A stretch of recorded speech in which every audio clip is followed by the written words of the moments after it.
de La barraca de Vicente Blasco Ibáñez. Triste y ceñudo, como si fuese á un entierro, emprendió Batiste el camino de Valencia un jueves por la mañana.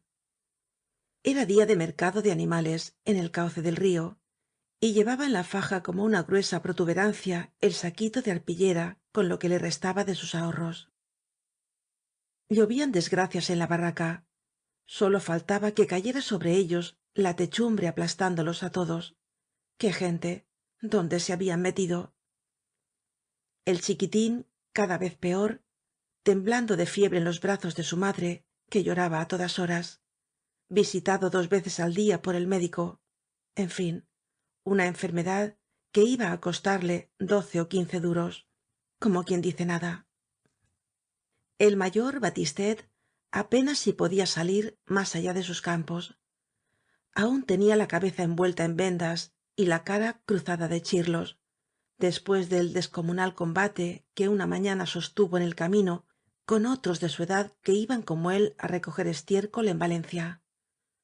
Todos los fematers del contorno se habían unido contra Batistet, y el pobre muchacho no podía asomarse al camino. Los dos pequeños ya no iban á la escuela por miedo á las peleas que habían de sostener al regreso. Y Roseta, pobre muchacha, esta era la que se mostraba más triste. El padre ponía el gesto fosco en su casa, la dirigía severas miradas para recordarle que debía mostrarse indiferente y que sus penas eran un atentado á la autoridad paternal. Pero á solas el buen Batiste lamentaba la tristeza de la pobre muchacha.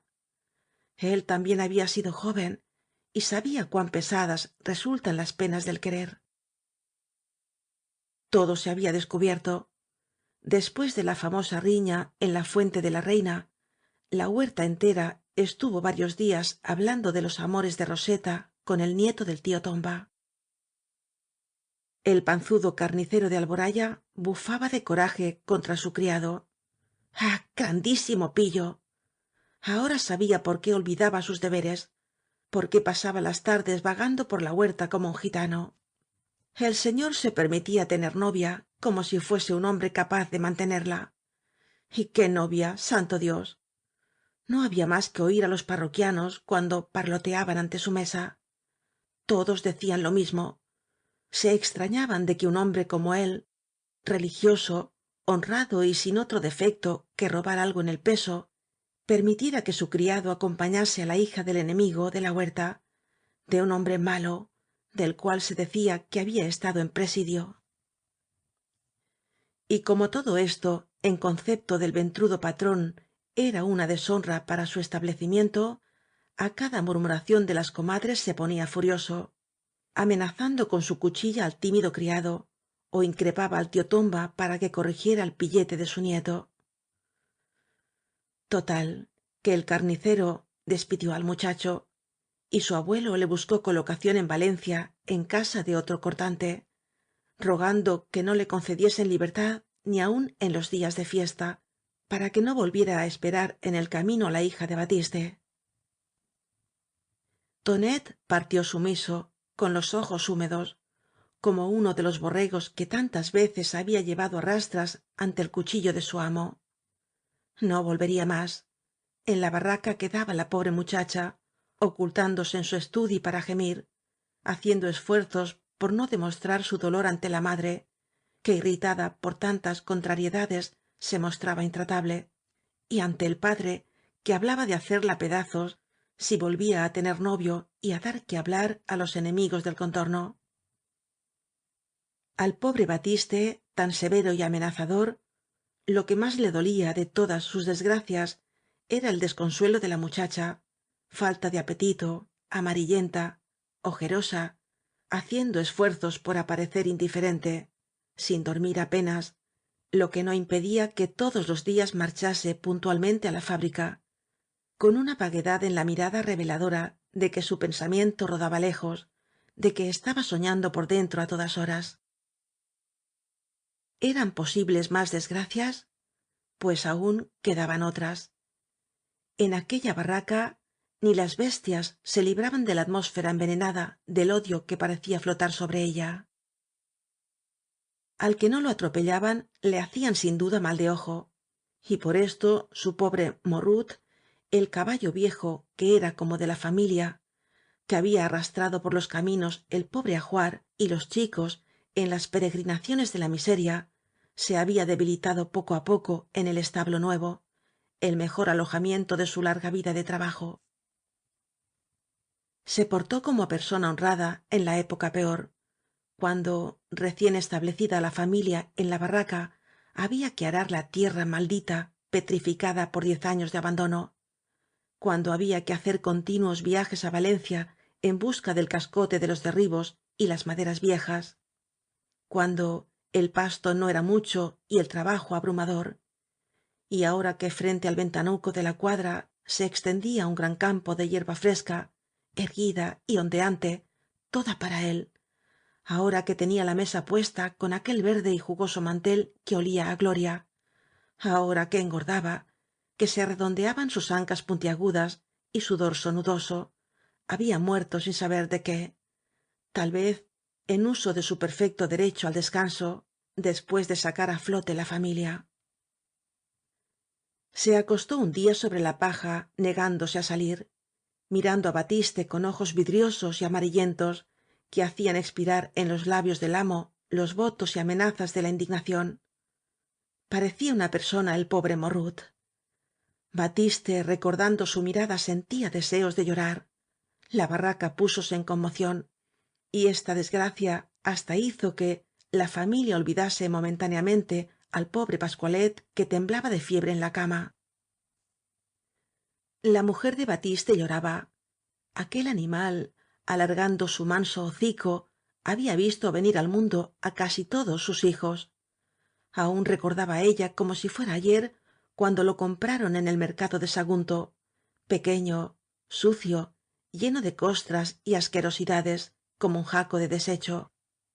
Era alguien de la familia que se iba, y cuando unos tíos repugnantes llegaron en un carro para llevarse el cadáver del veterano del trabajo á la caldera, donde convertirían su esqueleto en hueso de pulida brillantez y sus carnes en abono fecundizante, lloraban los chicos gritando desde la puerta un adiós interminable al pobre morrut, que se alejaba con las patas rígidas y la cabeza balanceante, mientras la madre, como si tuviese un horrible presentimiento, se arrojaba con los brazos abiertos sobre el enfermito. Veía á su hijo cuando entraba en la cuadra para tirar de la cola al morrut, el cual sufría con pasividad cariñosa todos los juegos de los chicos. Veía al pequeñín cuando lo colocaba su padre sobre la dura espina del animal, golpeando con sus piececitos los lustrosos flancos, gritando arre arre con infantil balbuceo. Y con la muerte de la pobre bestia creía que quedaba abierta una brecha por donde se irían otros. Señor, que la engañasen sus presentimientos de madre dolorosa, que fuera solo el sufrido animal el que se iba, que no se llevara sobre sus lomos al pobre chiquitín camino del cielo, como en otros tiempos lo llevaba por las sendas de la huerta, agarrado á sus crines, á paso lento para no derribarlo. Y el pobre Batiste, con el pensamiento ocupado por tantas desgracias, barajando en su imaginación al niño enfermo, al caballo muerto, al hijo descalabrado y á la hija con su reconcentrado pesar, llegó á los arrabales de la ciudad y pasó el puente de Serranos.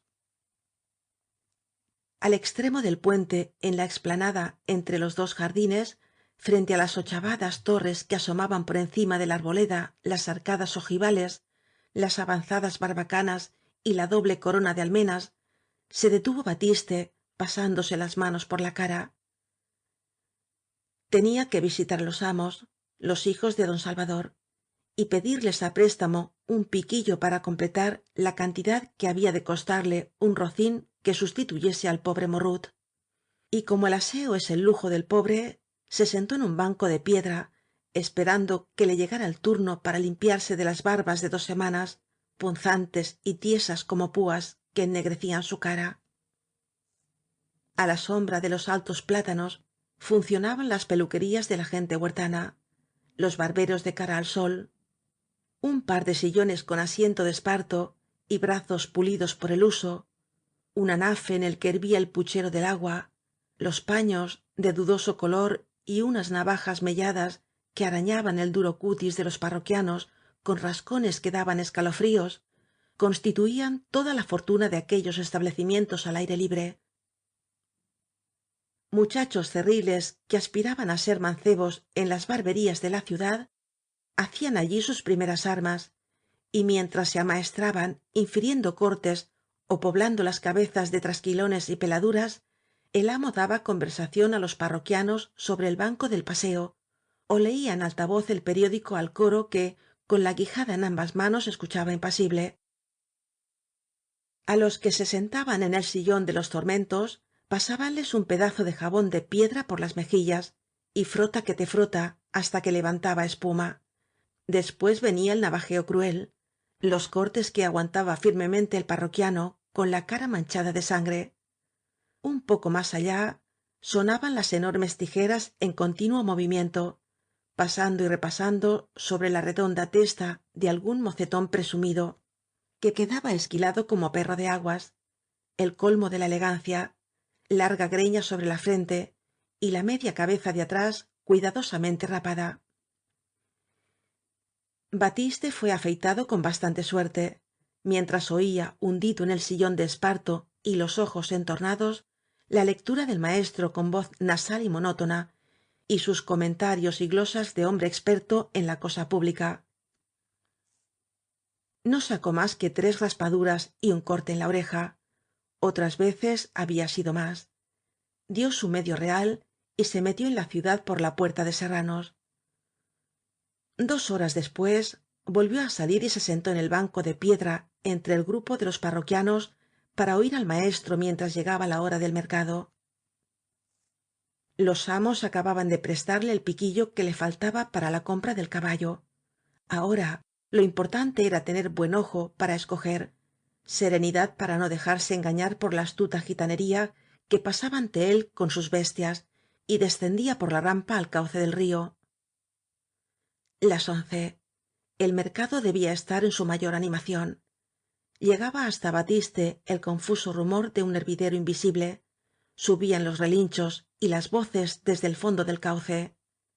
Dudaba, permanecía quieto, como hombre que desea retrasar el momento de una resolución importante, y al fin se decidió á bajar al mercado. El cauce del río estaba como siempre, casi seco. Algunas vetas de agua escapadas de los azudes y presas que refrescan la vega serpenteaban formando curvas é islas en un suelo polvoriento, ardoroso y desigual, que más parecía de desierto africano que el lecho de un río. A tales horas estaba todo él blanco de sol, sin la menor mancha de sombra. Los carros de los labriegos con sus toldos blancos formaban un campamento en el centro del cauce y á lo largo del pretil.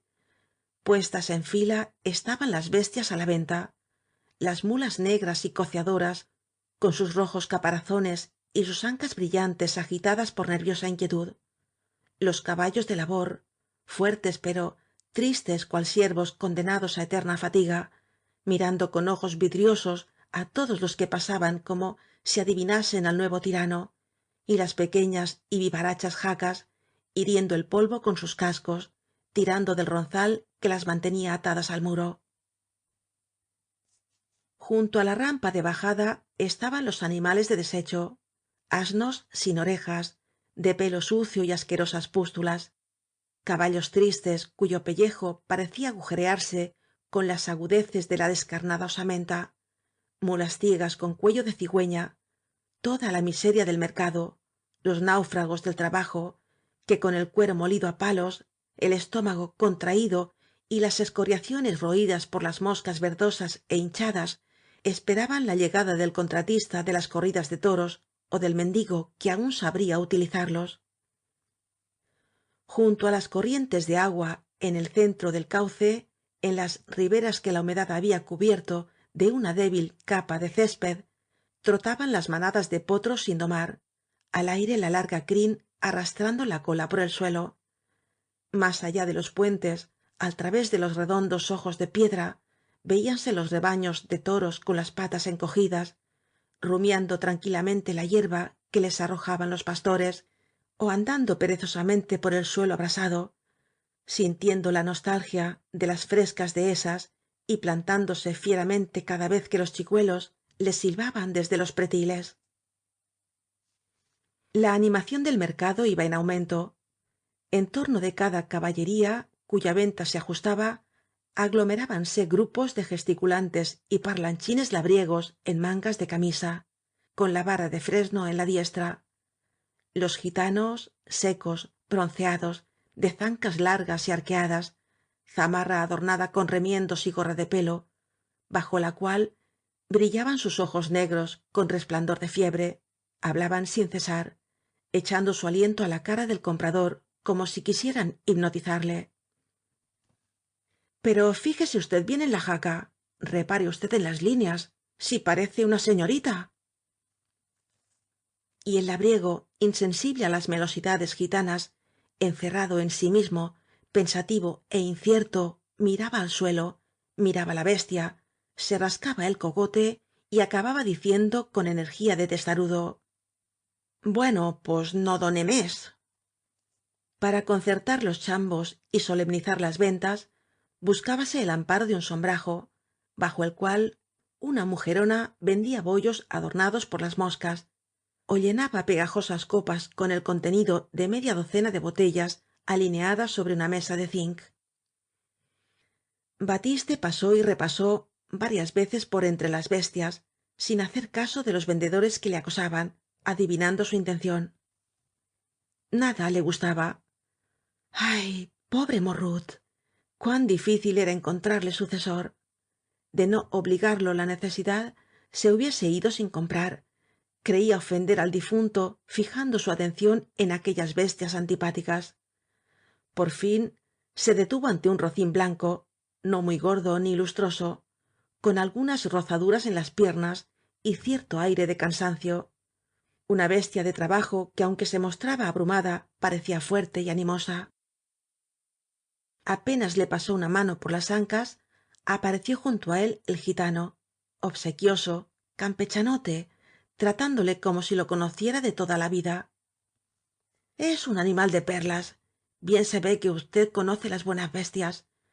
y barato. Me parece que no reñiremos. monote, sácalo de paseo para que vea el señor con qué garbo bracea. Y el aludido monote, un gitanillo con el trasero al aire y la cara con costras, cogió el caballo del ronzal y salió corriendo por los altibajos de arena, seguido del pobre animal que trotaba displicente, como aburrido de una operación tantas veces repetida. Corrió la gente curiosa, agrupándose en torno de batiste y del gitano que seguía con la mirada la marcha del animal. Cuando volvió el monote con el caballo, batiste lo examinó detenidamente. Metió sus dedos entre la amarillenta dentadura, pasó sus manos por todo el animal, levantó sus cascos para inspeccionarlos y le registró cuidadosamente entre las piernas. mire usted, decía el gitano, que para eso está. Más limpio que la patena. Aquí no se engaña a nadie. Todo natural. No se arreglan los animales como hacen otros que desfiguran un burro en un santiamén. Lo compré la semana pasada y ni me he cuidado de arreglarle esas cosillas que tiene en las piernas. Ya ha visto usted con qué salero bracea. ¿Y tirar de carro? Ni un elefante tiene su empuje. Ahí en el cuello verá usted las señales. batiste no parecía descontento del examen, pero hacía esfuerzos por mostrarse disgustado y todo eran mohínes y carraspeos. sus infortunios como carretero le habían hecho conocer las bestias y se reía interiormente de algunos curiosos que influidos por el mal aspecto del caballo cuestionaban con el gitano diciendo que sólo era bueno para enviarlo á la caldera. su aspecto triste y cansado era el de los animales de trabajo que obedecen resignados mientras pueden sostenerse. llegó el momento decisivo. se quedaría con él. cuánto? por ser para usted que es un amigo, dijo el gitano acariciándole en la espalda, por ser para usted persona simpática que sabrá tratar bien á esta prenda. Lo dejaremos en 40 duros y trato hecho. Batiste aguantó el disparo con calma, como hombre acostumbrado á tales discusiones, y sonrió socarronamente. Bueno, pos por ser tú, rebajaré poco. ¿Quieres 25? El gitano extendió sus brazos con teatral indignación, retrocedió algunos pasos, se arañó la gorra de pelo é hizo toda clase de grotescos extremos para expresar su asombro. Madre de Dios, 25 duros. Pero ¿se ha fijado usted en el animal? Ni robao se lo podría dar a tal precio. Pero batiste á todos sus extremos contestaba siempre lo mismo: 25, ni un chavo más. Y el gitano, apuradas todas sus razones, que no eran pocas, apeló al supremo argumento: monote, saca el animal, que el señor se fije bien. Y allá fué monote otra vez, trotando y tirando del ronzal delante del caballo cada vez más aburrido de los paseos. qué meneo decía el gitano, si parece una marquesa en el paseo. y eso vale pa usted 25 duros. ni un chavo más, repetía él testarudo. monote, vuelve, ya hay bastante. Y fingiéndose indignado el gitano volvía la espalda al comprador como dando por fracasado todo arreglo, pero al ver que batiste se iba de veras desapareció su seriedad. vamos señor, ¿cuál es su gracia? pues mire usted, señor Bautista, para que vea que le quiero y deseo que esa joya sea suya, voy á hacer lo que no haría por nadie. ¿conviene en 35 duros? vamos que sí, le juro por su salud que no haría esto ni por mi pare. Esta vez aún fué más viva y gesticulante su protesta al ver que el labrador no se conmovía con la rebaja y que á duras penas le ofreció 2 duros más. pero tampoco cariño le inspiraba aquella perla fina. pero es que no tenía ojos para apreciarla. a ver, monote, a sacarla otra vez. pero el monote no tuvo que echar de nuevo los bofes, pues batiste se alejó fingiendo haber desistido de la compra. vagó por el mercado mirando de lejos otros animales, pero viendo siempre con el rabillo del ojo al gitano, el cual fingiendo igualmente indiferencia le seguía, le espiaba. se acercó á un caballote fuerte y de pelo brillante que no pensaba comprar adivinando su alto precio. apenas le pasó la mano por las ancas sintió junto á sus orejas un aliento ardoroso que murmuraba: 33, por la salud de su pequeño, no diga que no, ya ve que me pongo en razón. 28, dijo batiste sin volverse. cuando se cansó de admirar aquella hermosa bestia siguió adelante y por hacer algo presenció cómo una vieja labradora regateaba un borriquillo. el gitano había vuelto á colocarse junto á su caballo y le miraba de lejos agitando la cuerda del ronzal como si le llamase. batiste se aproximó lentamente fingiéndose distraído mirando los puentes por donde pasaban como cúpulas movibles de colores las abiertas sombrillas de las mujeres de la ciudad. era ya mediodía abrasaba la arena del cauce el espacio encajonado entre los pretiles no se conmovía con la más leve ráfaga de viento. en aquel ambiente cálido y pegajoso el sol cayendo de plano pinchaba la piel y abrasaba los labios. el gitano avanzó algunos pasos hacia batiste ofreciéndole el extremo de la cuerda como una toma de posesión. ni lo de usted ni lo mío. 30. y bien sabe dios que nada gano. 30. no me diga que no, porque me muero de rabia. vamos, choque usted. batiste agarró la cuerda y tendió una mano al vendedor que se la apretó expresivamente. trato cerrado. el labrador fué sacando de su faja toda aquella indigestión de ahorros que le hinchaba el vientre. un billete que le había prestado el amo, unas cuantas piezas de á duro, un puñado de plata menuda envuelto en un cucurucho de papel, y cuando la cuenta estuvo completa no pudo librarse de ir con el gitano al sombrajo para convidarle á una copa y dar unos cuantos céntimos á Monote por sus trotes. se lleva usted la joya del mercao.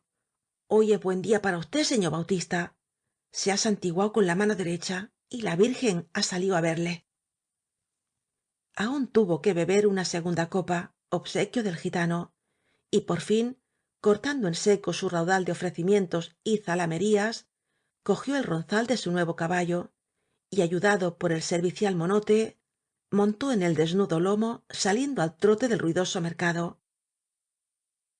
Iba satisfecho del animal, no había perdido el día, apenas si se acordaba del pobre morrut, y sentía el orgullo del propietario cuando en el puente y en el camino volvíase alguno de la huerta á examinar el blanco caballejo. Su mayor satisfacción fué al pasar frente á casa de copa. Hizo emprender al rocín un trotecillo presuntuoso, como si fuese un caballo de casta, y vió cómo después de pasar él se asomaban á la puerta Pimentó y todos los vagos de la huerta con ojos de asombro. Miserables. Ya estarían bien convencidos de que era difícil hincarle el diente, de que él solo sabía defenderse. Ya lo veían, caballo nuevo. Ojalá lo que ocurría dentro de la barraca pudiera arreglarse tan fácilmente. Sus trigos altos y verdes formaban como un lago de inquietas ondas al borde del camino. La alfalfa mostrábase lozana con un perfume que dilataba las narices del caballo. No podía quejarse de sus tierras, pero dentro de la barraca era donde temía encontrar la desgracia, la eterna compañera de su existencia esperándole para clavarle las uñas. Al oir el trote del caballo salió batistet con la cabeza entrapajada y corrió á apoderarse del ronzal mientras su padre desmontaba. El muchacho entusiasmóse con la nueva bestia, la acarició, metióle sus manos entre los morros y con el ansia de tomar posesión de sus lomos puso un pie sobre el corvejón, se agarró á la cola y montó por la grupa como un moro. batiste entró en la barraca blanca y pulcra como siempre con los azulejos luminosos y todos los muebles en su sitio pero que parecía envuelta en la tristeza de una sepultura limpia y brillante. Su mujer salió á la puerta del cuarto con los ojos hinchados y enrojecidos y el pelo en desorden, revelando en su aspecto cansado las largas noches pasadas en vela. Acababa de marcharse el médico, lo de siempre, pocas esperanzas. Ponía mal gesto, hablaba con medias palabras y después de examinar un rato al pequeño, acabó por salir sin recetar nada nuevo. Únicamente al montar en su jaca había dicho que volvería por la noche. Y el niño siempre igual, con una fiebre que devoraba su cuerpecillo cada vez más extenuado. Era lo de todos los días, se habían acostumbrado ya á aquella desgracia. La madre lloraba automáticamente y los demás, con una expresión triste, se dedicaban á sus habituales ocupaciones. Después, Teresa, mujer hacendosa, preguntó á su marido por el resultado del viaje. Quiso ver el caballo y hasta la triste Roseta olvidó sus pesares amorosos para enterarse de la adquisición. Todos, grandes y pequeños, fuéronse al corral para ver en el establo el caballo que acababa de instalar allí el entusiasmado batistet. El niño quedó abandonado en el camón del estudi, donde se revolvía con los ojos empañados por la enfermedad, balando débilmente: Mara, Mara. Teresa examinaba con grave expresión la compra de su marido, calculando detenidamente si aquello valía 30 duros. La hija buscaba las diferencias entre la nueva bestia y el morrut de feliz memoria, y los dos pequeños con repentina confianza tirábanle de la cola y le acariciaban el vientre, rogando en vano al hermano mayor que los subiera sobre los blancos lomos. Decididamente gustaba á todos aquel nuevo individuo de la familia, que hociqueaba el pesebre con extrañeza, como si encontrase en él algún rastro, algún lejano olor del compañero muerto. Comió toda la familia y era tal la fiebre de la novedad, el entusiasmo por la adquisición, que varias veces batistet y los pequeños escaparon de la mesa para ir á echar una mirada al establo como si temieran que al caballo le hubieran salido alas y no estuviera allí. La tarde pasó sin novedad. Batiste tenía que labrar una parte del terreno que aún conservaba inculto, preparando la cosecha de hortalizas, y él y su hijo engancharon el caballo, enorgulleciéndose al ver la mansedumbre con que obedecía y la fuerza con que tiraba del arado. Al anochecer, cuando ya iban á retirarse, los llamó á grandes gritos Teresa desde la puerta de la barraca. Era como si pidiese socorro. Batista. Batista. Vine pronto. Y Batiste corrió á través del campo, asustado por el tono de voz de su mujer y por las contorsiones de ésta que se mesaba los cabellos gimiendo. El chico se moría. Había que verlo para convencerse. Batiste, al entrar en el estudi é inclinarse sobre la cama, sintió un estremecimiento de frío, algo así como si acabasen de soltarle un chorro de agua por la espalda. El pobre obispo apenas si se movía. Únicamente su pecho agitábase con venoso estertor. Sus labios tomaban un tinte violado. Los ojos casi cerrados dejaban entrever el globo empañado é inmóvil, unos ojos que ya no miraban, y su morena carita parecía ennegrecida por misteriosa lobreguez, como si sobre ella proyectasen su sombra las alas de la muerte. Lo único que brillaba en aquella cabeza eran los pelitos rubios, tendidos sobre la almohada como ensortijada madeja, en la que se quebraba con extraña luz el resplandor del candil. La madre lanzaba gemidos desesperados, aullidos de fiera enfurecida. Su hija, llorando silenciosamente, tenía necesidad de contenerla, de sujetarla, para que no se arrojara sobre el pequeño ó se estrellara la cabeza contra la pared. Fuera lloriqueaban los pequeños sin atreverse á entrar, como si les causaran terror los lamentos de su madre, y junto á la cama estaba Batiste absorto, apretando los puños, mordiéndose los labios, con la vista fija en aquel cuerpecito al que tantas angustias y estremecimientos costaba soltar la vida. La calma de aquel gigantón, sus ojos secos, agitados por nervioso parpadeo, la cabeza inclinada sobre su hijo, tenía una expresión más dolorosa aún que los lamentos de la madre. De pronto se fijó en que batistet estaba á su lado. Le había seguido, alarmado por los gritos de su madre. Batiste se enfadó al saber que dejaba abandonado el caballo en medio del campo, y el muchacho, enjugándose las lágrimas, salió corriendo para traer la bestia al establo. Al poco rato, nuevos gritos sacaron á Batiste de su estupor doloroso. Para. Para. Era Batistet llamándole desde la puerta de la barraca. El padre, presintiendo una nueva desgracia, corrió tras él, sin comprender sus atropelladas palabras. El caballo, el pobre blanco, estaba en el suelo. ¡Sangre! Y á los pocos pasos lo vió acostado sobre las patas, enganchado á un alarado, pero intentando en vano levantarse, extendiendo su cuello, relinchando dolorosamente, mientras de su costado, junto á una pata delantera, manaba lentamente un líquido negruzco, del que se empapaban los surcos recién abiertos. Le habían herido. Tal vez iba á morir. ¡Recristo! Un animal que le era tan necesario como la propia vida y que le costaba empeñarse con el amo. Miró en torno, como buscando al autor. Nadie. En la vega que azuleaba con el crepúsculo no se oía más que el ruido lejano de carros, el rumor de los cañares y los gritos con que se llamaban de una á otra barraca. En los caminos inmediatos, en las sendas, ni una persona. Batistet intentaba sincerarse ante su padre de aquel descuido.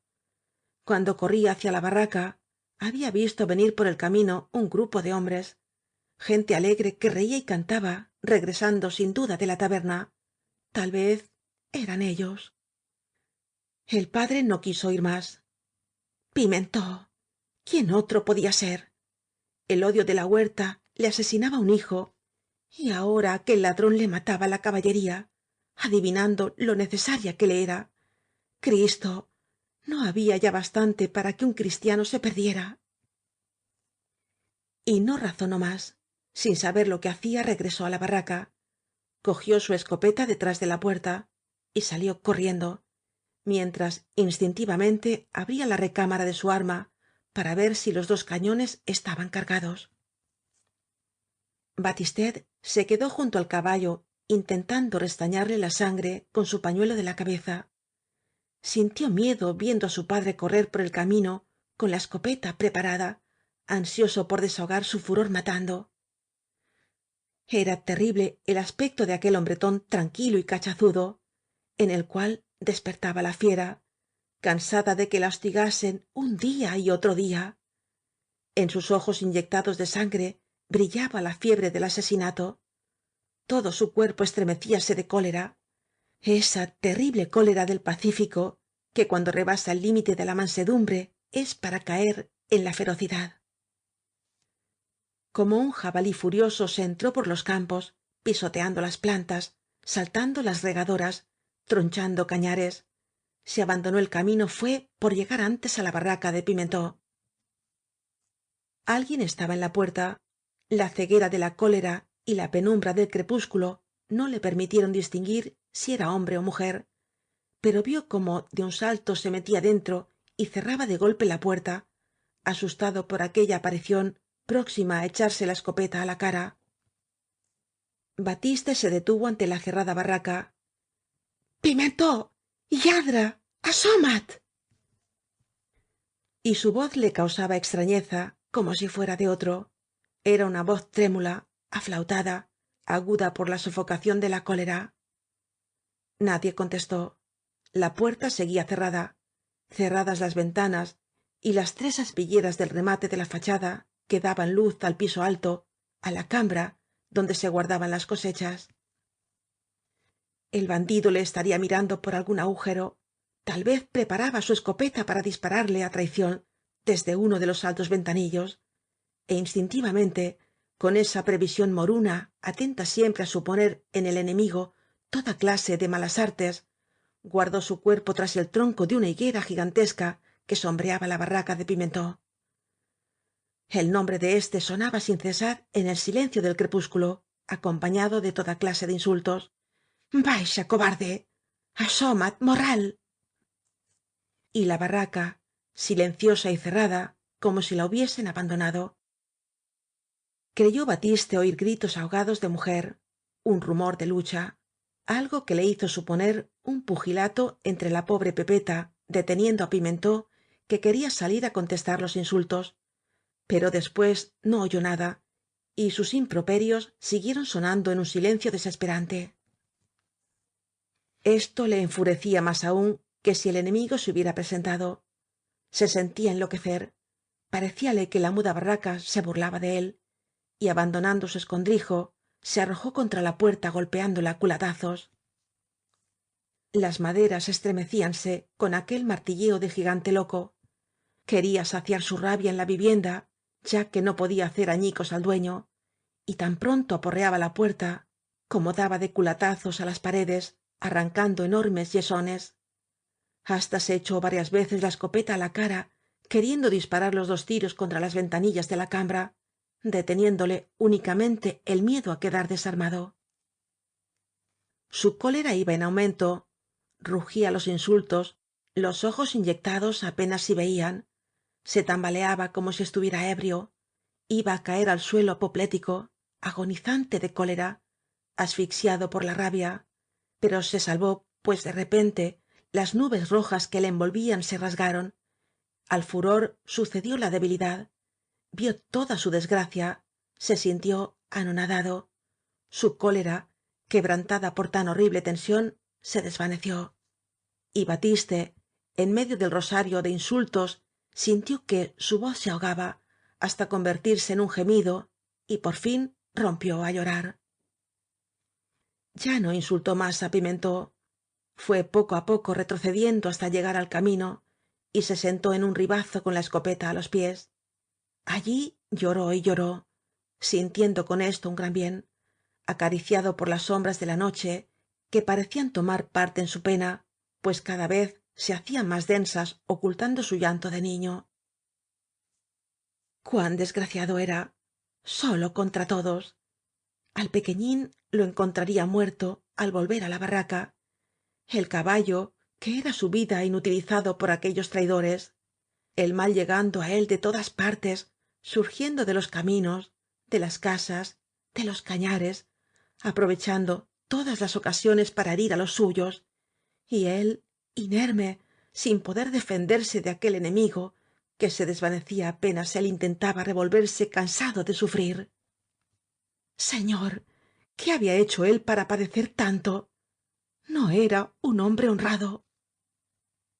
Sentíase cada vez más anonadado por el dolor.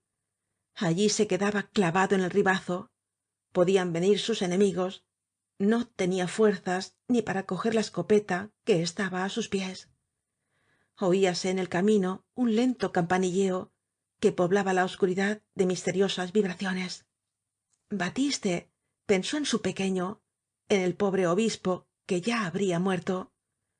Tal vez aquel sonido tan dulce era de los ángeles que bajaban para llevárselo y revoloteaban por la huerta, no encontrando su pobre barraca.